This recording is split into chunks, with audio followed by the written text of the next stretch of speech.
Once upon a time, long ago, before there were kings in Lanka, before crowns and palaces, this island belonged to other people and older ways. In those days, the forests were thick, the paths were hidden, and the land itself was not easy to enter. At that time, a prince named Vijaya was sent away from his homeland. He did not come as a king. He came as an exile with his followers, crossing the sea in a ship that did not know whether it would survive. A great storm rose around them. The waves struck the ship. The wind tore at the sails, and the men believed they might never see land again. But the sea carried them onward, and at last they reached the shores of Lanka. They came ashore tired. Before entering the land, the men prepared themselves as people did in those times. They tied white threads for protection, believing it would guard them from harm and from unseen dangers. As they stood there, a strange thing happened. A female dog appeared before them. One of the men followed her, thinking there must be people nearby. He did not return. Then another followed, and another. At the edge of the forest, beneath a great tree, the men saw a woman. She was sitting calmly, spinning thread, as though she had been there for a long time. Her name was Kuweni. She belonged to the Yaksha people, the ancient inhabitants of the island. When she tried to seize one man, the thread on his wrist stopped her. It protected him. Seeing this, Kuweni did not kill them.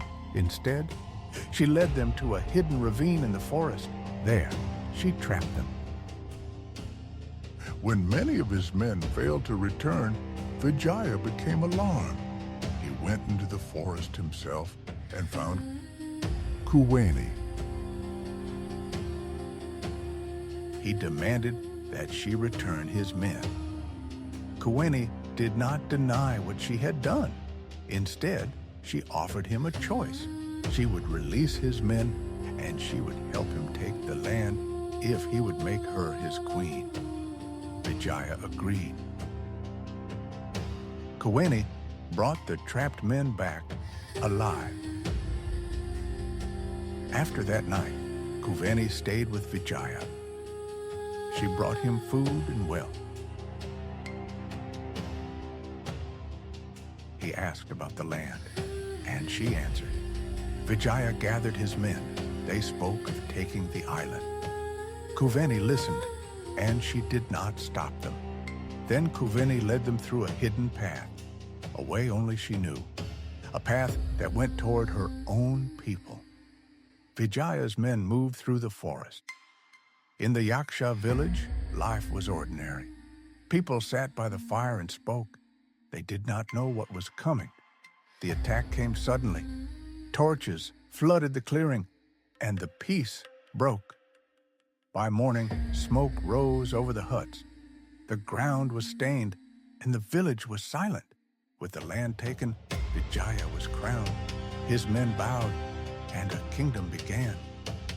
Kuveni looked upon what remained, and her heart became heavy. But what is done cannot be undone. Still, Kuveni returned to his side. She stood as queen beside him, and the world moved on, as if nothing had happened. In time, Kuveni bore him children, and for a while, she believed she had a place. But when Vijaya was ready to rule as king, he feared that the people would not accept a Yaksha woman as their queen. So he sent for a princess from across the sea, a woman of royal blood, acceptable to men. Kuweni was cast aside. Then she left, walking into the rain in the forest, while the torches behind her kept burning. They say she went back to her own people, and they did not accept her. Some say she was killed, some say she vanished, but all agree on this: she was never seen again.